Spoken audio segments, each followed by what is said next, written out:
आज जो मैं यहाँ पे डिस्कस कर रहा हूँ वो है ट्रांसपोर्टेशन सिस्टम। ट्रांसपोर्टेशन सिस्टम जैसे आप जानते हैं हर लिविंग ऑर्गेनिज्म किससे मिलकर बना है, सेल से मिलकर बना है। अब सेल्स में कुछ ऑर्गेनिज्म होते हैं यूनिसेलुलर और कुछ ऑर्गेनिज्म होते हैं मल्टीसेलुलर। जैसे यूनिसेलुलर में जैसे प्रोटोजोन्स हो गए, मल्टीसेलुलर में मतलब मोस्टली ऑर्गेनिज्म किसमें आते हैं, मल्टीसेलुलर ऑर्गेनिज्म आते हैं। और हर सेल्स की, बॉडी के हर सेल्स की मल्टीसेलुलर में फूड की रिक्वायरमेंट होती है, ऑक्सीजन की रिक्वायरमेंट होती है और अदर मतलब न्यूट्रिएंट्स की रिक्वायरमेंट होती है। तो इन सभी को जो एक मतलब प्रोवाइड कराता है ये सिस्टम। देखिए समझने की कोशिश कीजिए कि ट्रांसपोर्ट सिस्टम का एक फंक्शन समझने की कोशिश कीजिए। जैसे मतलब हमारे जो इंटेस्टाइन में फूड का एब्जॉर्प्शन होता है, इंटेस्टाइन रीजन में फूड का एब्जॉर्प्शन होता है, लेकिन हमारी बॉडी में हर एक सेल्स को क्या चाहिए, एक वो उस फूड की रिक्वायरमेंट होती है। तो उस फूड को हमारे एक रीजन से हर बॉडी के हर सेल्स तक पहुंचाने का काम जो करता है वो करता है ट्रांसपोर्टेशन सिस्टम। कहने का मतलब जैसे आप डेली लाइफ में आप घर से निकले कहीं बाजार के लिए जाते हैं, है ना, तो वहां पे भी आप किसका इस्तेमाल करते हैं, किसका मतलब ट्रांसपोर्टेशन सिस्टम का इस्तेमाल करते हैं। भाई मार्केट जाना है, मार्केट से फिर वापस आते हैं, है ना, कुछ सामान खरीद के, तो ये सारी मतलब किसकी मदद लेते हैं आप, ट्रांसपोर्टेशन। तो ट्रांसपोर्टेशन सिस्टम हमारी बॉडी में भी है और हमारे डेली लाइफ में भी है ना।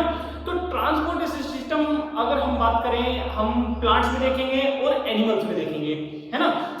तो सबसे पहले हम प्लांट्स में देखते हैं, ठीक है। Transportation system in plants mainly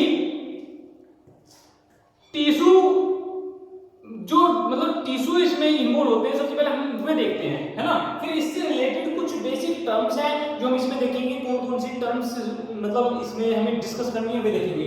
देखिए सबसे पहले जो आपने देखा होगा एक तो मतलब जाइलम टिश्यू हो गया और एक हो गया फ्लोएम टिश्यू। इनका सबसे बेसिक देख लीजिए। आपने मतलब जो 9th क्लास में आपने पढ़ा होगा हाल में ही, एक आपने टिश्यू चैप्टर में आपने प्लांट टिश्यू में पढ़ा होगा। प्लांट टिश्यू टू टाइप्स के, meristematic tissue and permanent tissue. Permanent tissue के भी आपने 2 टाइप्स पढ़े होंगे, simple permanent tissue and complex permanent tissue. Complex permanent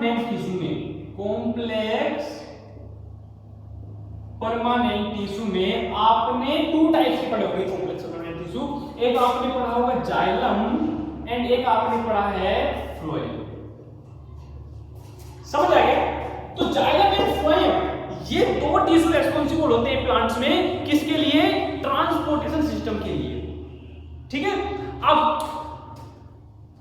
इसमें भी ट्रांसपोर्ट सिस्टम को 2 पार्ट्स में डिवाइड कर दिया है। एक तो भाई फूड को ट्रांसपोर्ट कर रहा है, एक वाटर एंड मिनरल्स को ट्रांसपोर्ट कर रहा है ना। 2 पार्ट में डिवाइड कर दिया है। एक क्या कर रहा है, जो वाटर एंड मिनरल को ट्रांसपोर्ट कर रहा है, और एक जो ट्रांसपोर्ट कर रहा है फूड को ट्रांसपोर्ट कर रहा है। तो जो जाइलम होता है, जाइलम करता है हमारा एक वाटर एंड मिनरल्स को ट्रांसपोर्ट करता है। जाइलम से याद रखना यार, जाइलम मतलब जल, है ना। जाइलम जल को ट्रांसपोर्ट करता है, कभी कंफ्यूज मत होना इसमें, एंड मिनरल को ट्रांसपोर्ट करता है, समझ गए। फ्लोएम से याद रखना फूड को कौन ट्रांसपोर्ट करेगा, फ्लोएम ट्रांसपोर्ट करता है, ठीक है। अब बात आती है कि कौन कहां से कहां ट्रांसपोर्टेशन सिस्टम करता है। ये देखिए जो जाइलम होगा, भाई सिंपल सी बात है, जो वाटर होगा वो कहां से एब्जॉर्ब होगा, रूट से एब्जॉर्ब होगा। अब रूट से कहां जाएगा, लीफ तक, है ना। तो ये कहां से कर रहे हैं, रूट टू लीफ, समझ गए। अब बात आती है फ्लोएम की। फ्लोएम का मतलब कहां से कहां मूवमेंट होता है फ्लोएम का। तो फ्लोएम का मूवमेंट आप समझिए भाई, आप प्लांट्स में आपने प्लांट्स में क्या पढ़ा कि जो किचन ऑफ द प्लांट्स है वे क्या हैं, वे आप मतलब लीव्स हैं। प्लांट्स में क्या होती है, लीव्स होती हैं। तो लीव्स में किसकी सिंथेसिस होती है, फूड की सिंथेसिस होती है। अब वो लीव से कहां जाएगा, लीव से अदर पार्ट्स। क्लियर है इतना, है ना। देखिए सिंपल कुछ नहीं है इसमें, 2 टिश्यू इन्वॉल्व है ना, जाइलम एंड फ्लोएम। जाइलम क्या ट्रांसपोर्ट कर रहा है, जल को, वाटर को एंड मिनरल्स को ट्रांसपोर्ट कर रहा है, और जो फ्लोएम है वो फूड को ट्रांसपोर्ट कर रहा है। कहां से कहां फ्लो कर रहा है भाई? फूड अगर लीव्स में बना है तो लीव से ट्रांसपोर्ट होगा। अब लीव से क्या कहां का ट्रांसपोर्ट हो सकता है ये समझिए। लीव से कहां का ट्रांसपोर्ट है? ये हमारे पास क्या है, एक हमारे पास प्लांट है, ठीक है। अब प्लांट में इसके इस पोर्शन में इस पोर्शन में एक लीफ है ना। इस पोर्शन में क्या है, लीफ है। अब इसने क्या किया, फूड को सिंथेसाइज किया। अब फूड को जब इसे सिंथेसाइज किया तो अब इससे अपवर्ड मूवमेंट भी हो सकता है फूड का, है ना, तो डाउनवर्ड मूवमेंट हो सकता है इसका, है ना। तो अपवर्ड जो ऊपर की साइड है तो अपवर्ड मूवमेंट हो गया, और जो नीचे की साइड फूड को लेके आएगा वो डाउनवर्ड मूवमेंट हो गया, है ना। ये हमने इसमें मूवमेंट डिस्कस कर ली है ना। अब देखिए जो अब इसमें आप देखते हैं जो जाइलम है आपका, जाइलम के बेसिकली आप 4 पार्ट देखते हैं। जाइलम वेसल्स, ठीक है, xylem ट्रेकेट्स,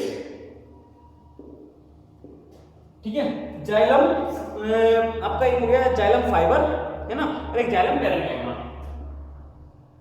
xylem fibre and xylem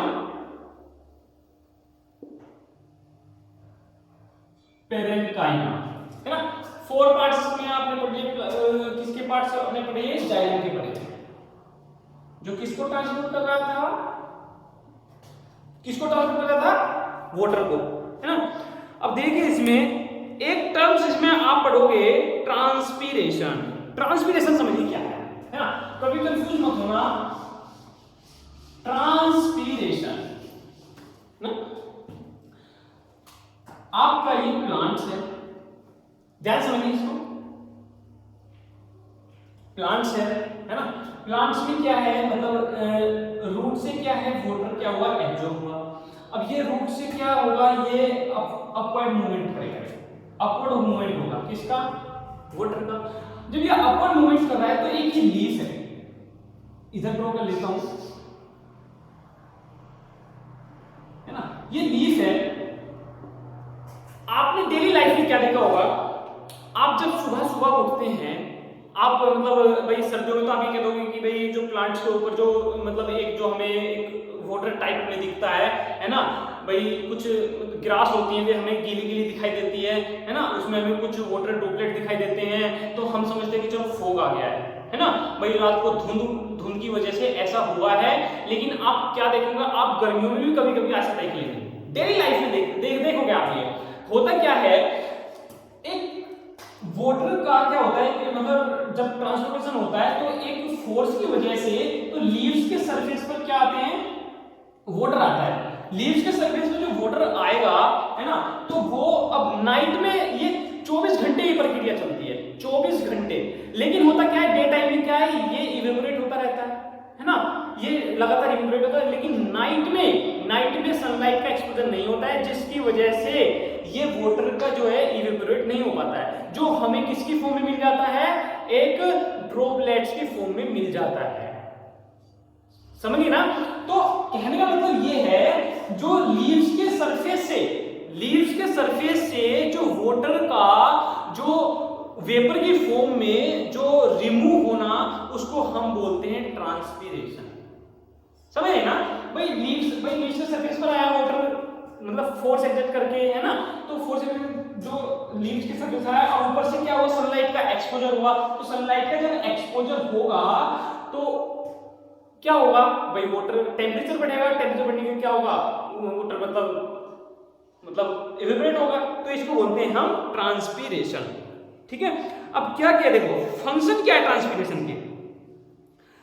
transpiration की फंक्शन है, एक तो एब्जॉर्प्शन होता है, किसका, वाटर का एब्जॉर्प्शन होगा एंड अपवर्ड मूवमेंट होगा। भाई एब्जॉर्प्शन हुआ, एब्जॉर्प्शन होने के बाद कहां होगा, अपवर्ड मूवमेंट होगा प्लांट्स में। तो ये कौन कराता है, ट्रांसपीरेशन। अगर ट्रांसपीरेशन नहीं होगा तो क्या वाटर का मूवमेंट होगा, नहीं होगा, क्योंकि वाटर का प्रेशर ऊपर ही होगा, बहुत ज्यादा प्रेशर होगा, यहाँ पे सारे में वाटर हो जाएगा, है ना, तो नीचे से क्या मूवमेंट नहीं हो पाएगा, क्योंकि प्रेशर ऊपर ले जाता होगा, तो इसलिए किसमें हेल्प करता है? ट्रांसपोर्टेशन, अपवर्ड मूवमेंट में हेल्प करता है। ठीक है, अब ये देखिए दूसरा, देखिए लीव्स को बर्निंग से बचाता है, लीव्स को बर्निंग से बचाता है, टेम्परेचर मेंटेन करता है। कैसे? सुनिए भाई, हमारी बॉडी को, जब हमारी बॉडी टेम्परेचर को मेंटेन करती है तो क्या करती है? स्वेटिंग करती है ना भाई। जब हमारी बॉडी का टेम्परेचर लो होता है तो क्या होता है? मतलब हमारी बॉडी शिवरिंग करने लगती है जब लो होता है ना, ताकि हमारी बॉडी क्या करे? वर्क करे, और उससे क्या हो? हमारी बॉडी में हीट जनरेट हो। क्यों करती है हमारी बॉडी ये सेल्फ? ताकि टेम्परेचर मेंटेन हो सके। लेकिन मान लिया अगर टेम्परेचर थोड़ा सा मतलब हाई हो रहा है तो हमारी बॉडी उसको लो करने के लिए क्या रिलीज करती है? स्वेटिंग करती है, पसीना आता है हमें गर्मियों में। वो क्यों आता है? वो केवल टेम्परेचर को मेंटेन करने के लिए होता है ना। तो लीव्स में कौन ये वर्क करता है?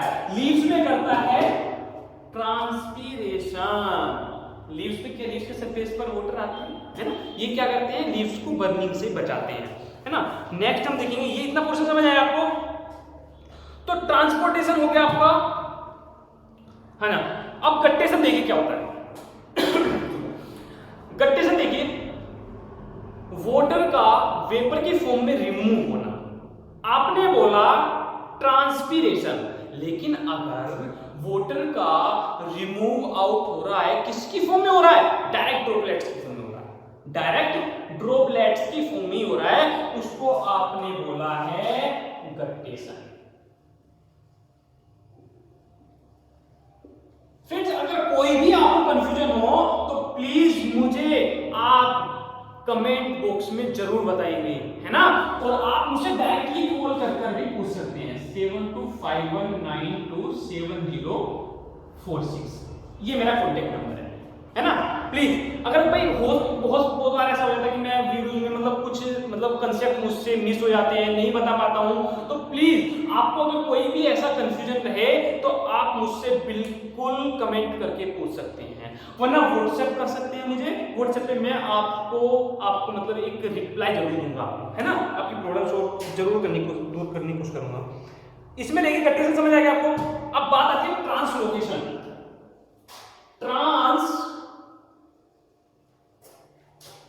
लोकेशन डिस्कस कर चुका हूं, क्या है समझिए। ट्रांसलोकेशन होता है फूड का ट्रांसपोर्ट होना। किसका?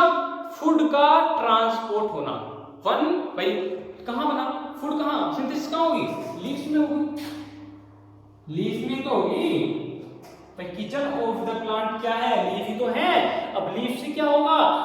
फूड का ट्रांसपोर्टेशन होगा। अब ये आपका अपर मूवमेंट भी है, मान लीजिए लीफ इस तरफ यहाँ पे है, तो ये लीफ कहाँ? फूड को अपर साइड में और लोअर साइड में दोनों तरफ सप्लाई करेंगे, है ना।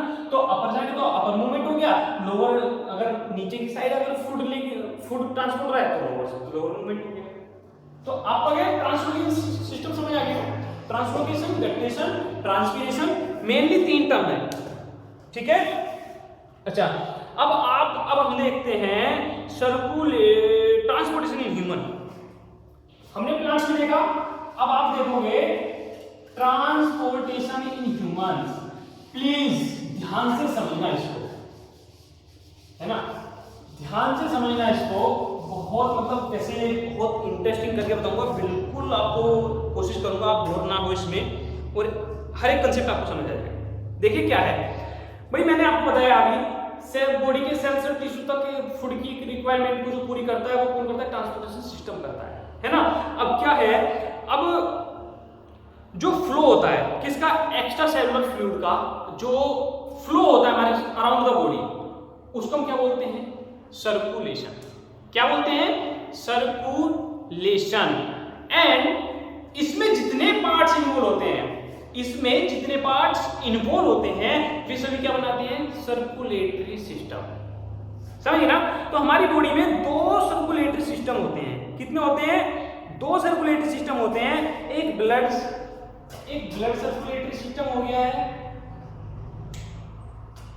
Blood circulatory system. भाई राइटिंग बहुत गंदी है मेरी, बहुत स्टूडेंट्स इसी बात से परेशान भी। प्लीज मैं बोलता भी हूँ, है ना, तो साथ ही साथ देख लिया करो, है ना। सेकंड है हमारा एक लिम्फेटिक सिस्टम हो गया, लिम्फेटिक सिस्टम। दो सिस्टम है हमारी बॉडी में जो ट्रांसपोर्टेशन का काम करते हैं, है ना, दोनों ही अलग अलग अपना। तो हम सबसे पहले हम देखते हैं blood circulatory system, blood circulatory system. तो ब्लड सर्कुलेटरी सिस्टम में हम क्या देखेंगे, इसमें कौन कौन से पार्ट इन्वॉल्व होते हैं। सबसे पहले हो गया ब्लड, ठीक है।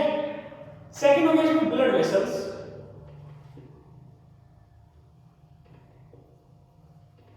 थर्ड इसमें हो गया मेन सर्कुलेटरी ऑर्गन, हार्ट, ठीक है।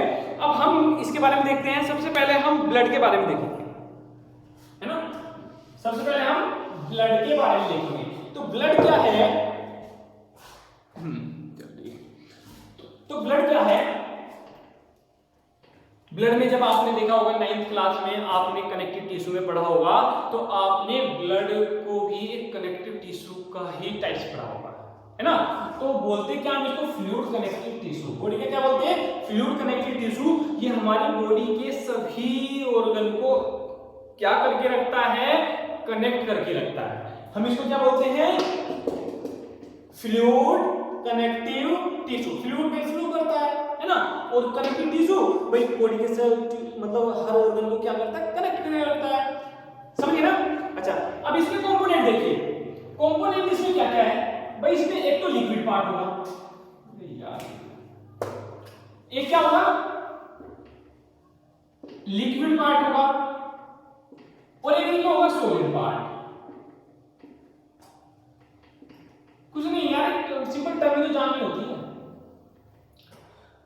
एक लिक्विड पार्ट हो गया, हमारा सॉलिड पार्ट हो गया। लिक्विड पार्ट में क्या है, प्लाज्मा। लिक्विड पार्ट में प्लाज्मा। सॉलिड पार्ट में क्या क्या आता है, सॉलिड पार्ट में हमारे आते हैं एरिथ्रोसाइट, एरिथ्रोसाइट्स, ल्यूकोसाइट्स, है ना, और थ्रोम्बोसाइट्स। तीन आए थे। देखिए आज से आप क्या बोलते हो, आप आरबीसी, डब्ल्यूबीसी, प्लेटलेट्स, है ना। तो प्लीज आप उनको ना बोल करके आप इनको बोलने की आदत डालिए, इनको बोलने की आदत डालिए। अब आरबीसी आप किसको बोलोगे, एरिथ्रोसाइट नेम, साइंटिफिक नेम है किसका, आरबीसी का, है ना। ल्यूकोसाइट साइंटिफिक नेम है डब्ल्यूबीसी का, थ्रोम्बोसाइट्स प्लेटलेट्स, ठीक है। एरिथ्रोसाइट, ल्यूकोसाइट, थ्रोम्बोसाइट्स, ये किसके पार्ट्स हैं, ये ब्लड का सॉलिड वाला पार्ट है, ये प्लाज्मा क्या है आपका, लिक्विड वाला पार्ट है। तो अब इसमें देखिए, आप प्लाज्मा के बारे में देखिए।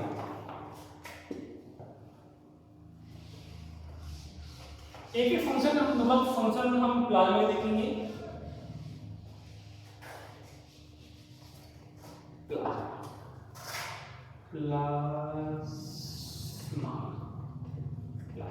है ना।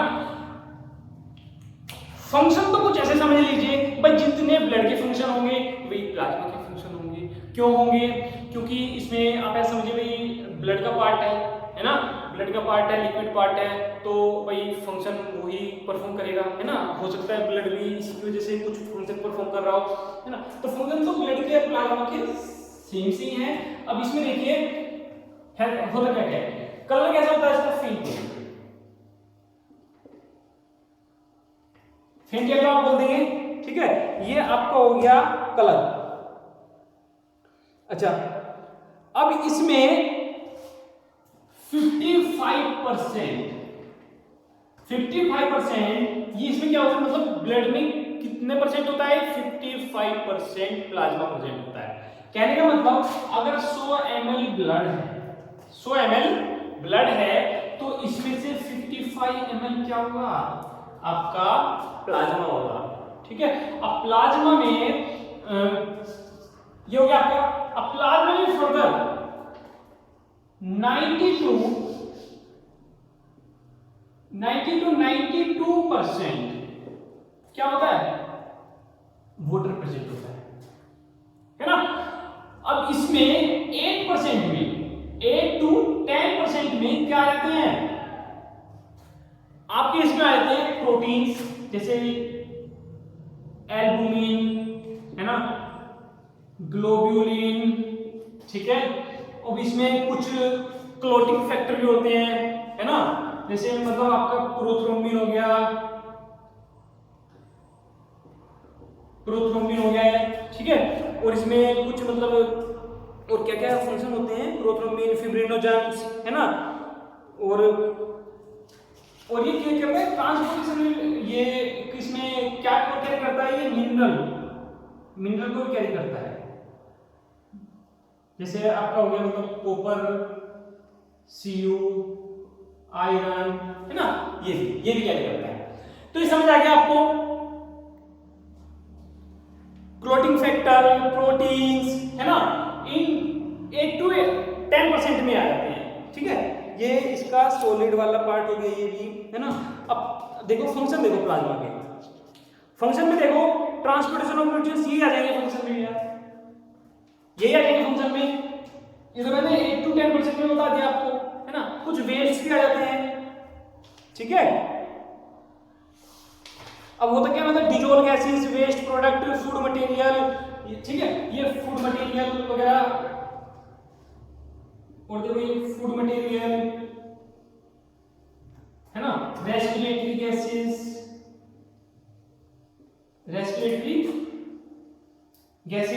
ये सब किसमें आ जाते हैं आपके, ये 8 to 10% में आ जाते हैं, है ना। अच्छा, अब देखिए,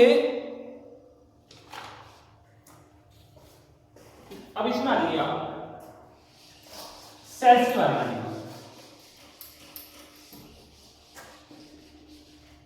आप ब्लड सेल्स के बारे में,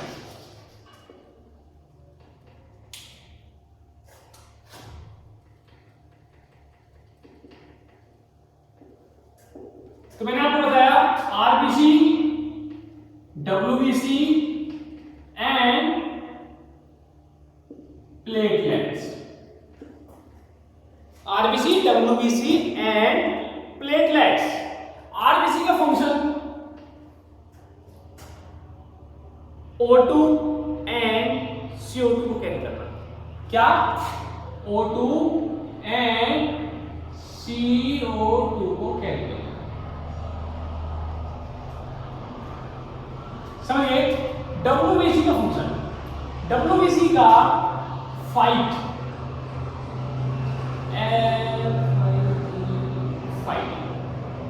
अगेंस्ट पैथोजन। भाई हमारी बॉडी में कोई बाहर से कोई फॉरेन बॉडी आ गई है, जो मतलब पैथोजन जो हमारी बॉडी को हार्म कर रही है, तो उससे प्रोटेक्ट हमें हमारी बॉडी को कौन करेगा, डब्ल्यूबीसी, है ना। डब्ल्यूबीसी के फर्दर डिवीजन होता है ना, वो अभी हमें यहाँ पे डिस्कस नहीं करना है। बाकी प्लेटलेट्स क्या करेंगे, प्लेटलेट्स का फंक्शन होता है क्लोटिंग, ब्लड क्लोटिंग, ये किसका फंक्शन है, आपका प्लेटलेट्स का। थ्रोम्बोसाइट्स का फंक्शन है ना, थ्रोम्बस बनाना, ये किसका फंक्शन है, प्लेटलेट्स का, क्लोटिंग, समझिए। जैसे कभी इंजर हो जाते हैं भाई, मतलब कहीं हमें चोट लग जाती है, तो वहां से क्या ब्लीडिंग होना स्टार्ट हो जाता है। अब ब्लीडिंग होना जब स्टार्ट होती है, तो आप क्या देखते हैं, कुछ टाइम बाद वहां पे क्या है, मतलब एक ब्लीडिंग स्टॉप हो गई है। तो वहां पे जो ब्लीडिंग जो स्टॉप हुई है, वो किसकी वजह से हुई है, वो वहां पे प्लेटलेट्स की। टाइम डिपेंड करता है कि घाव कितना बड़ा है, जो आपका मतलब आप घायल हुए हैं और आपकी जो मतलब चोट लगी है, उसका मतलब एक साइज कितना है ना। भाई बड़ा साइज है तो बहुत टाइम, ज्यादा टाइम लग सकता है, ब्लड लॉस बहुत ज्यादा हो सकता है। भाई छोटा मोटा हमें मतलब ब्लड वगैरह से कट लगा है, तो मतलब थोड़ा बहुत टाइम मतलब 2 से 4 मिनट हमें लग जाते हैं, मतलब बंद हो जाता है अपने आप, ज्यादा नहीं है ना। मेनली जो एक टाइमिंग होता है क्लोटिंग का, मतलब 15 से 20 सेकंड, है ना, इतने में हो जाता है नॉर्मल, जो हल्का मतलब छोटा मोटा लगा हो।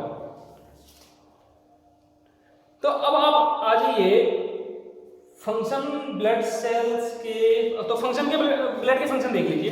ब्लड के फंक्शन आपके हो गए, transportation of oxygen from lungs to tissue. भाई ऑक्सीजन आएगी लंग्स में ही आएगी, है ना, मैं डिस्कस कर चुका हूं इससे पहले रेस्पिरेटरी सिस्टम में। लंग्स से ऑक्सीजन लेके ब्लड कहां कैरी करेगा? बॉडी के सेल्स और टिश्यू तक। ठीक है, और क्या है इसमें? Carbon dioxide. भाई अब टिश्यू ने ऑक्सीजन का इस्तेमाल किया, ऑक्सीजन का यूज किया, तो क्या प्रोड्यूस किया? CO2 प्रोड्यूस किया। तो CO2 को भी कौन कैरी करेगा? टिश्यू से लंग्स तक ब्लड कैरी करेगा। अच्छा, distribution of hormone and enzyme. अब हार्मोन भी क्या है? हार्मोन हमारे मतलब सपोज करो हमारे एक थायरोक्सिन हार्मोन सीक्रेट हुआ, है ना, थायराइड ग्लैंड से थायरोक्सिन हार्मोन सीक्रेट हुआ। अब थायरोक्सिन हार्मोन ऑलमोस्ट ब्रेन को छोड़ के सभी सेल्स पे इसकी क्या होती है? एक्टिविटी होती है। समझने की कोशिश करना। तो अब इसको कैरी कौन करता है? इसको भी ब्लड कैरी करता है। कहने का मतलब ट्रांसपोर्टेशन का काम, एक जगह से जो चीज बन रही है ना, उसको दूसरी जगह पर ले जाना हमारी बॉडी में, वो सभी काम कौन करेगा? ब्लड करेगा। इतनी बात समझ आती है ना? अच्छा, अब देख लीजिए आप, अब आप आ जाइए ब्लड वेसल्स पे। समझ आ गया? अब ब्लड वेसल्स पे तो आपने, अब हम जो डिस्कस कर चुके हैं, हम ब्लड के पार्ट्स, हम plasma and RBC WBC platelet discuss कर चुके हैं। अब आ जाइए ब्लड वेसल्स। ब्लड वेसल्स तो जो आपकी होती है, देखिए, तो आर्टरी होती है, आर्टरीज, वेन्स,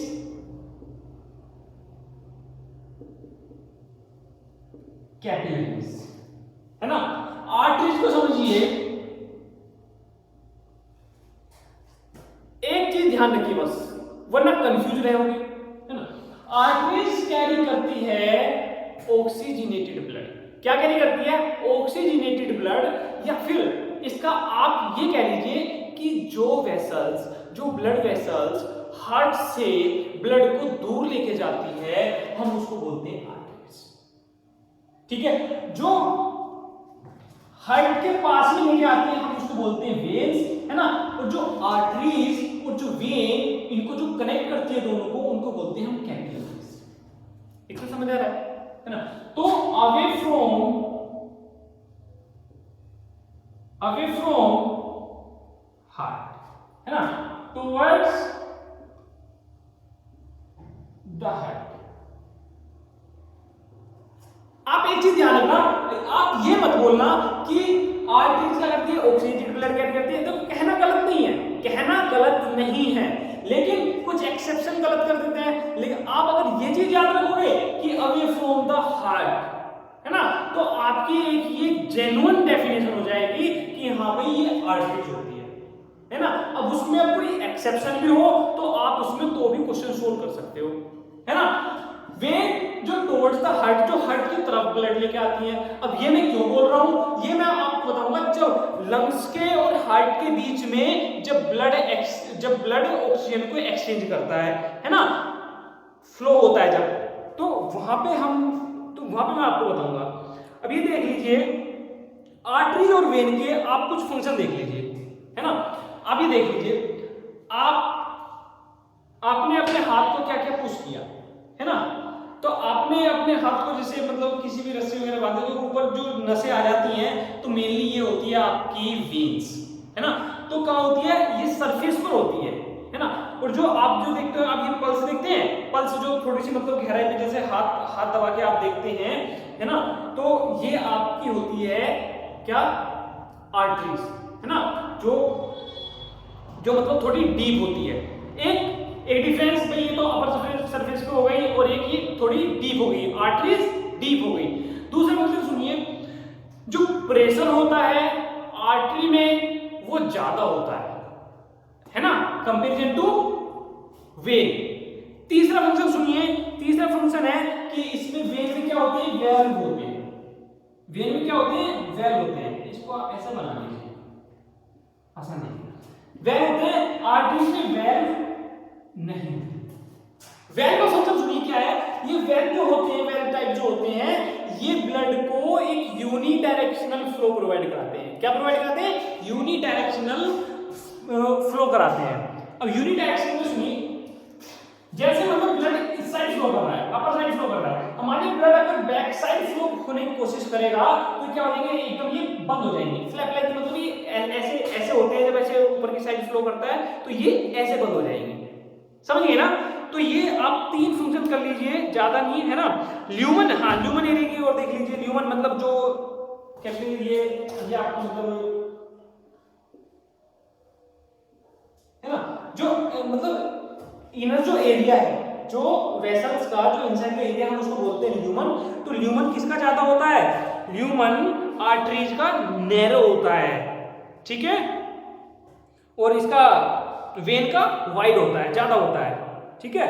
और ठीक है, जो कैपिलरी जो होती हैं वे थोड़ी मतलब वे भाई कैपिलरी तो छोटी छोटी सी होती है ना भाई। अब हार्ट का डायग्राम देख लीजिए प्लीज, इस पे फोकस करना अच्छे से। इसमें अगर आपको कोई भी प्रॉब्लम हो तो प्लीज मुझसे डिस्कस करना, है ना। अगर आपको कुछ टॉपिक्स होते हैं जो मैं डिस्कस नहीं कर पाता हूँ, है ना, कोई टॉपिक अगर छूट जाए तो आप मुझसे बिल्कुल बेझिझक आप मुझे व्हाट्सएप कीजिए या आप मुझसे कमेंट करके पूछिए। हार्ट पे आ जाओ।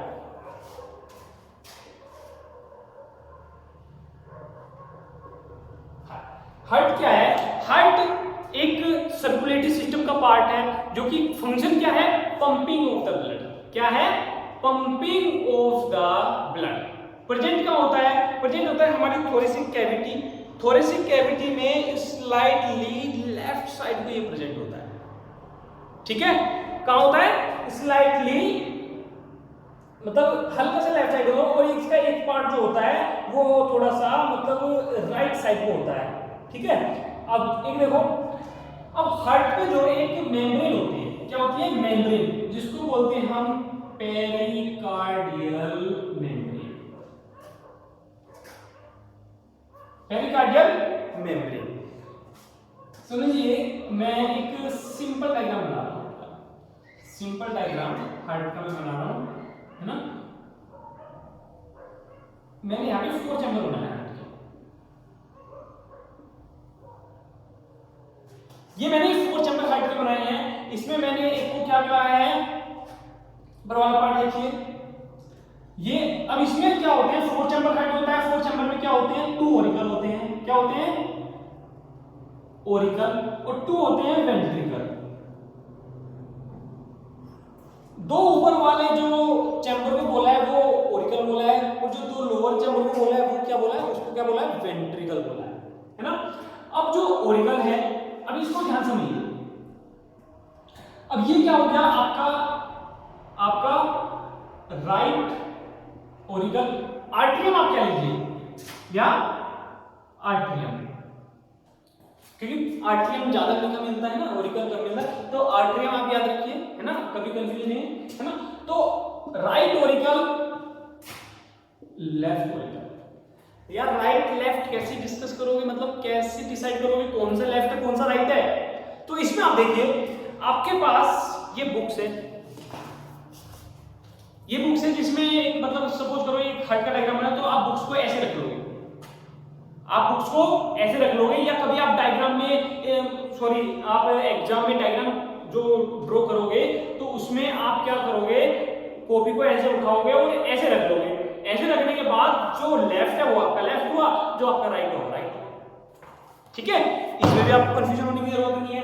तो आपको जब देखोगे तो ये राइट हो गया, ये लेफ्ट हो गया है ना। तो इसमें देखिए, तो ये आपका राइट वेंट्रिकल और ये आपका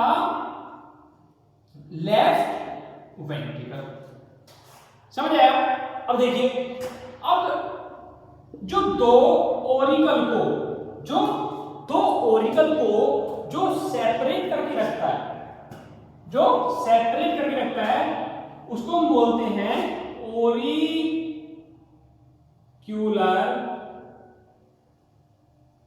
सेप्टम, समझ आया। जो दो वेंट्रिकल को सेपरेट करके रखता है, मतलब एक बीच में दीवार है, एक बीच में दीवार है, तो उसको बोलते हैं हम वेंट्रिकुलर सेप्टम, वीएस लिख रहा हूं, वेंट्रिकुलर सेप्टम। अब देखिए, अब जो ओरिकल और वेंट्रिकल को सेपरेट करके रखते हैं तो उनको बोलते हैं ओरिको वेंट्रिकुलर सेप्टम, ओरिको ओरिको वेंट्रिक्यूलर सेप्टम। ठीक है भाई, ओरिकल को और वेंट्रिकल को सेपरेट करके रखा है। एक चीज सुनिए, एक कंफ्यूजन इसमें कभी कंफ्यूजन होगा। अब ये एक ओरिकल सर्कस होता है, एक वेंट्रिकुलर सर्कस होता है। ये समझिए क्या होता है। आपके पास एक बैलून है, आप हट को एक बैलून समझिए। आपके पास क्या है, एक बैलून टाइप है, ठीक है। क्या है ये, बॉल शेप में है ना।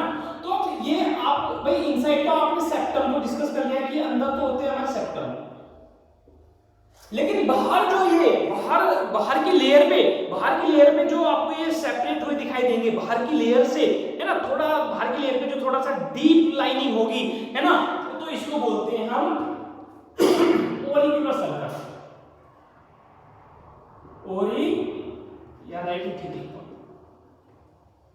ओरिकुलर सर्कस, ठीक है। वेंट्रिकुलर रीजन में वेंट्रिकुलर सर्कस, समझ आ गया ना ये। अब हो सुनिए, राइट साइड में हमारे होते हैं दो वेल्व। कितने, दो वेल्व। तो इनको हम बोलते हैं बाइकस्पिड वेल्व, बाइकस्पिड वेल्व, ठीक है। राइट साइड में होते हैं तीन वेल्व, तो इनको बोलते हैं हम ट्राइकस्पिड वेल्व। प्लीज समझने की कोशिश कीजिए, मेरी मतलब एक ड्राइंग बहुत मतलब अच्छी नहीं है ना, बस काम चलाओ।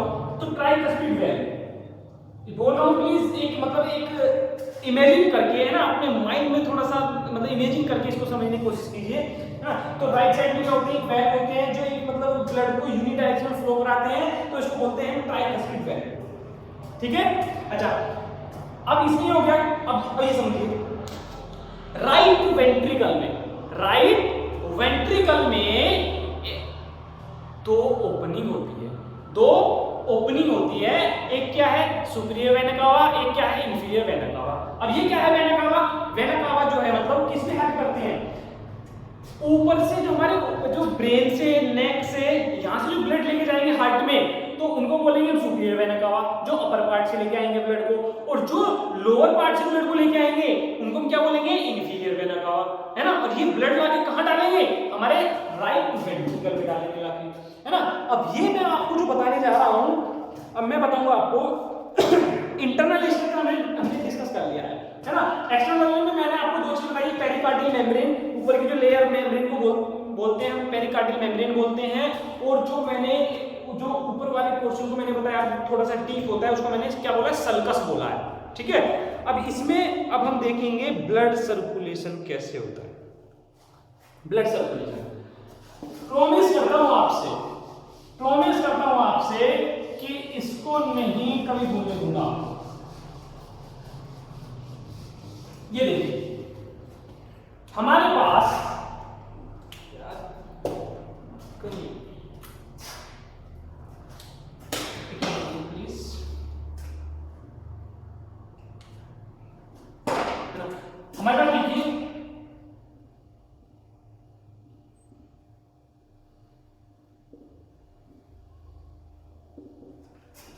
ये हमारे पास लंग्स है और ये हमारे पास हार्ट है, ठीक है।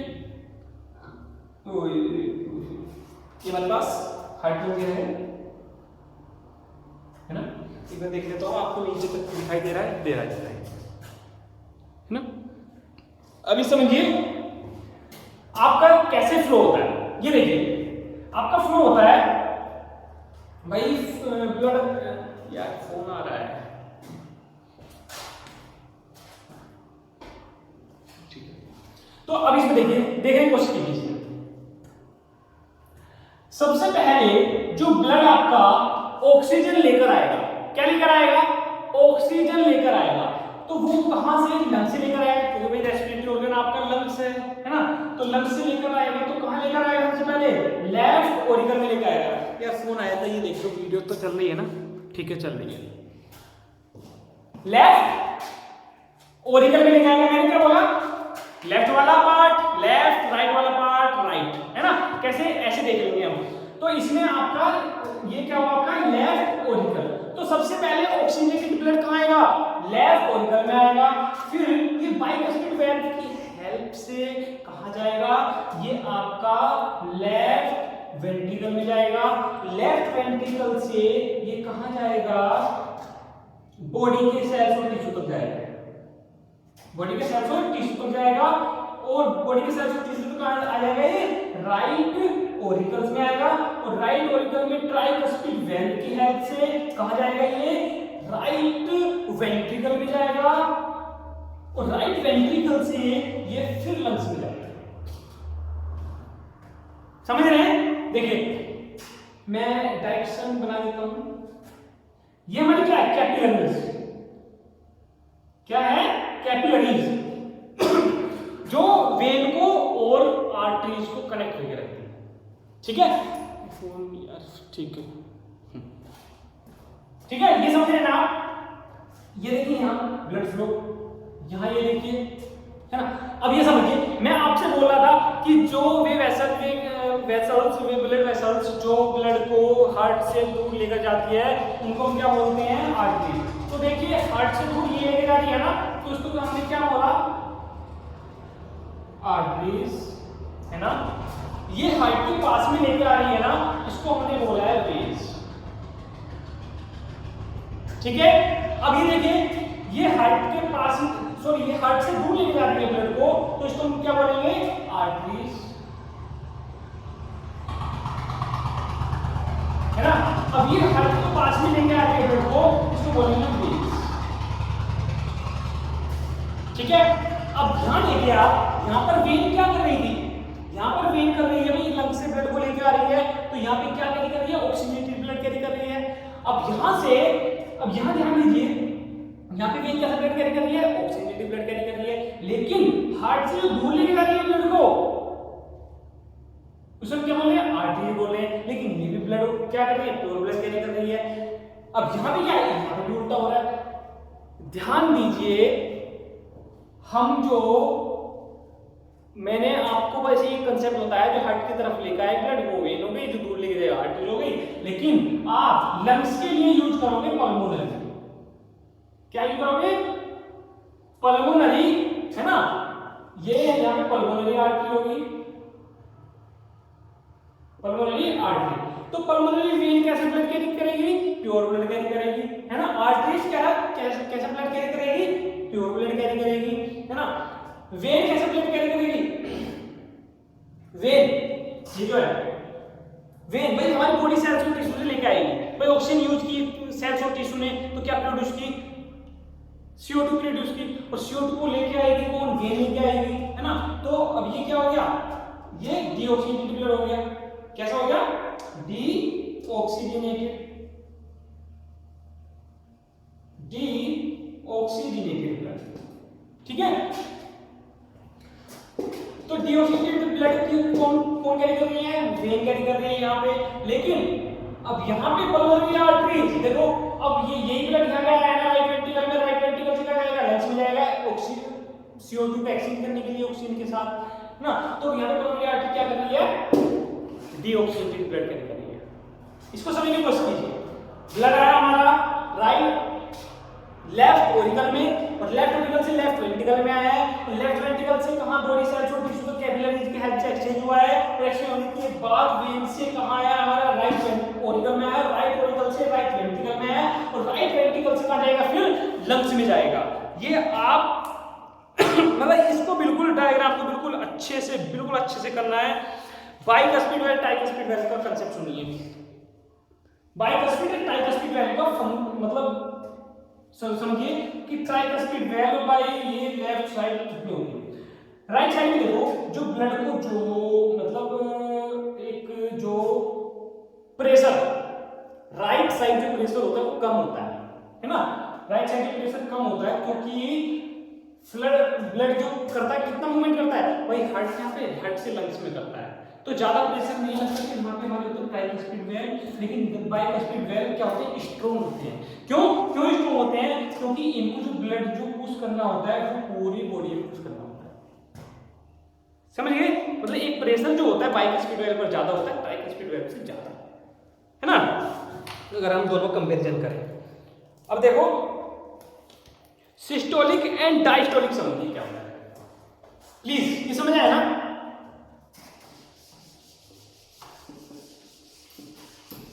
अब मैं आपको बताऊंगा systolic and diastolic.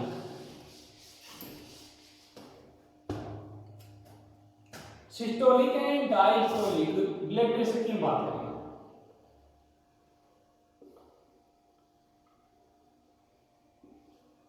Blood pressure की बात करेंगे हम। ब्लड प्रेशर को अगर हम बोले तो हार्ट ने जितने फोर्स के साथ ब्लड को क्या किया, पंप किया, वही क्या है हमारा ब्लड प्रेशर। भाई जितने मतलब जितने फोर्स से क्या करेगा हार्ट ब्लड को पंप करेगा, तो जो वेसल्स है ब्लड वेसल्स है उनका प्रेशर उतना ही ज्यादा होना है। सिंपल सी बात है। मोटर चल रही है, आपने पाइप को आगे से दबा दिया, पीछे से मोटर क्या कर रहा है, पुश किया जा रहा है, तो क्या होगा, आपके जो पाइप होगा उसे प्रेशर बहुत ज्यादा हो जाएगा। समझ गए ना। तो प्रेशर पे जो डिपेंड करेगा वो करेगा कि हार्ट कितने फोर्स से पंप कर रहा है। समझ गए। तो अब इसमें एक सिस्टोलिक होता है, एक डायस्टोलिक होता है। एक सिस्टोलिक होता है और एक डायस्टोलिक होता है। इसको समझो। सिस्टोलिक में क्या होता है, कॉन्ट्रैक्शन होता है। क्या होता है, कॉन्ट्रैक्शन होता है। दोबारा मैं बताऊं, 4 चैम्बर बनाए मैंने हार्ट के, यार ये मार्कर है ना, 4 चैम्बर मैंने बनाए, 2 ओरिकल हो गए, 2 वेंट्रिकल हो गए। तो जो 2 ओरिकल वेंट्रिकल है, दर्द हो गया है। ओरिकल वेंट्रिकल में देखो, जब हार्ट ने क्या किया, कॉन्ट्रैक्शन किया, क्या किया, कॉन्ट्रैक्शन किया। कॉन्ट्रैक्शन के साथ साथ आप थोड़ा सा लॉजिक लगा के सोचिए क्या होगा। हार्ट ने कॉन्ट्रैक्शन किया, तो कॉन्ट्रैक्शन में जो राइट वेंट्रिकल में जो ब्लड था वो कहां चला जाएगा, वो लंग्स में चला जाएगा, है ना। और कहां आएगा, लेफ्ट वेंट्रिकल से बॉडी में चला जाएगा। तो यहाँ पे क्या हुआ भाई, राइट वेंट्रिकल से कहां गया, लंग्स में गया, और लेफ्ट वेंट्रिकल से कहां गया, बॉडी में, जब पंप करेगा। ठीक है। तब डायस्टोलिक में सुनिए क्या हुआ। डायस्टोलिक का मतलब जब डायलेट हुआ ब्लड, हार्ट जब डायलेट हुआ, हमने उसको बोला डायस्टोलिक। कितने फोर्स से कॉन्ट्रैक्ट हुआ, सिस्टोलिक प्रेशर, कितने फोर्स के साथ वो डायलेट हुआ, उसको डायस्टोलिक प्रेशर बोलते हैं, है ना। तो डायस्टोलिक में क्या होगा, डायस्टोलिक में ये समझने की कोशिश किया, डायस्टोलिक में यानी कि डायलेट हुआ, तो डायलेट में क्या होगा, ब्लड का क्या होगा, एंट्री होगी, और ब्लड की एंट्री कहां होगी, ओरिकल में, यहां पे होगी, है ना, लेफ्ट ओरिकल में होगी और राइट वेंट्रिकल में होगी एंट्री। तो ठीक है, समझ लीजिए कब एंट्री होगी, कब एग्जिट होगा ब्लड, ये समझ लीजिए, है ना। तो सबसे पहले अगर आपसे कोई पूछता है तो ब्लड की मतलब प्योर ब्लड की एंट्री हार्ट में कौन से पार्ट में होती है, तो बोल दोगे ना लेफ्ट ओरिकल में, लेफ्ट आर्टरी में। ठीक है, प्लीज इसको याद रखना बिल्कुल अच्छे से। अब एक चीज ध्यान रखना, एक साउंड होती है लब, एक साउंड होती है डब, है ना। जब हमारा हार्ट जब बीट करता है तो 2 साउंड प्रोड्यूस करता है, एक होती है लब, एक होती है डब, है ना। लब लब डब, लब डब लब डब लब डब। आप कभी हार्ट को आप कभी साउंड सुनने की कोशिश करोगे तो आप क्या महसूस करोगे, 2 साउंड आएंगे आपको, एक को बोला, एक को नेम दिया है लब, एक को नाम दिया डब। ठीक है, लब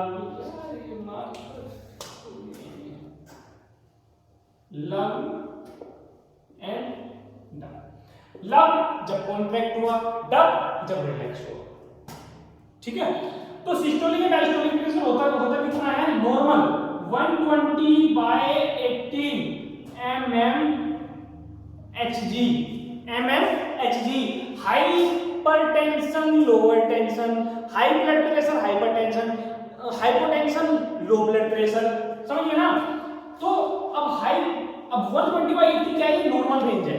अब इस रेंज से थोड़ा सा ज्यादा होगा सिस्टोलिक डायस्टोलिक, तो हम इसको क्या बोलेंगे, हाइपरटेंशन। और जो इससे लो होगा तो उसको बोलेंगे हाइपोटेंशन, हाइपो कम, ठीक है।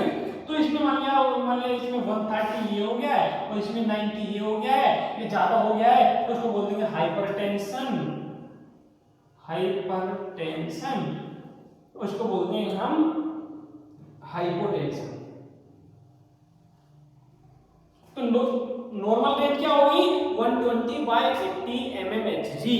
mmHg जरूर याद रखें ना, यूनिट पूछ लेते हैं। अब इसमें रहेगा इंस्ट्रूमेंट।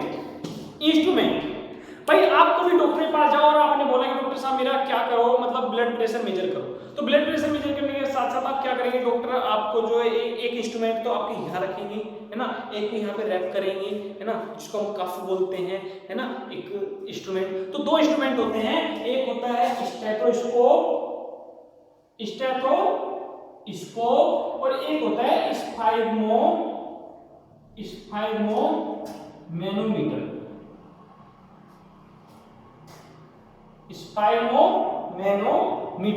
है ना, स्पेलिंग देख लेना, SPHYGMOMANOMETER, ठीक है, स्पाइरोमैनोमीटर, स्टेथोस्कोप, ठीक है। तो स्टेथोस्कोप जो है साउंड को सुनने में काम आता है ना, और ये किस में काम आता है, स्पाइरोमैनोमीटर प्रेशर मेजर करने में काम आता है। मरकरी की हेल्प से आपने देखो जब उसको पुश करते हैं बल्ब को, तो पुश करने से वो मरकरी क्या पर मूवमेंट करती है ना, वही होता है हमारा स्पाइरोमैनोमीटर। स्टेथोस्कोप जिसको गले में डालते हैं, जिसको आला बोलते हैं हिंदी में, है ना, वो होता है, ठीक है। अब देखिए यहाँ पे इलेक्ट्रोकार्डियोग्राफ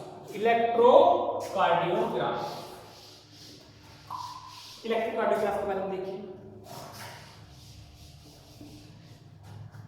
कोई पेशेंट को मतलब चेस्ट पेन हुआ तो चेस्ट पेन जाती है, उसको क्या करते हैं, उसकी ईसीजी करते हैं। क्या करते हैं, ईसीजी करते हैं। ईसीजी की फुल फॉर्म इलेक्ट्रोकार्डियोग्राफ। क्या है, इलेक्ट्रोकार्डियोग्राफ में हम क्या देखते हैं, सारी हार्ट एक्टिविटी आती है, ठीक है। आप बहुत सारी ये देखते होंगे, मतलब ऊपर नीचे वेव टाइप होती है, तो ये क्या है, हमारी इलेक्ट्रोकार्डियोग्राफ है ना। भाई इलेक्ट्रोकार्डियोग्राफ क्या है, इंस्ट्रूमेंट है, ये नहीं है, इसको हम इलेक्ट्रोकार्डियोग्राम बोलते हैं। ईसीजी क्या है, इंस्ट्रूमेंट है जो किस चीज का पता लगाते हैं, हार्ट की इलेक्ट्रिकल एक्टिविटी को पता लगाते हैं, क्योंकि हमारा हार्ट क्या करता है, इलेक्ट्रिकल सिग्नल जनरेट करता है और उसी सिग्नल की हेल्प से हम पता लगाते हैं कि हार्ट की एक्टिविटी क्या है। समझ रहे ना, ये चीज समझने की कोशिश कीजिए। तो हमने हार्ट की एक्टिविटी को पता लगाया, किससे, इलेक्ट्रिकल सिग्नल से पता लगाया जो कि हार्ट ने जनरेट किए हैं। साथ में सुनिए, अब ये जो ग्राफ जो आया, जो ईसीजी की रिपोर्ट आई है ना, इसको बोलते हैं हम इलेक्ट्रोकार्डियोग्राम। कंफ्यूज मत होना यार इसमें, कभी ये समझ लो कि ग्राफ है तो ये है, ये नहीं होता। ईसीजी होता है इंस्ट्रूमेंट, है ना, और जो आपकी जो रिप्रेजेंटेशन आई ये आपकी होती है इलेक्ट्रोकार्डियोग्राम। समझ आया। तो इसमें थोड़ा सा ये दर्द करने लगा गला, तो इसमें मैं आपको नेक्स्ट क्वेश्चन होता है लिम्फेटिक सिस्टम और एक्सक्रीटरी सिस्टम में आपको इसमें नेक्स्ट लेक्चर में डिस्कस करूंगा, है ना, प्लीज। और ध्यान से, जो अगर कोई कंसेप्ट रह गया है, कोई समझ ना आए तो प्लीज मेरे को आप मैसेज कीजिए या मेरे को आप व्हाट्सएप कीजिए, है ना, तो मैं आपको कंफ्यूजन दूर करने की बहुत कोशिश करूंगा, है ना। Thank you.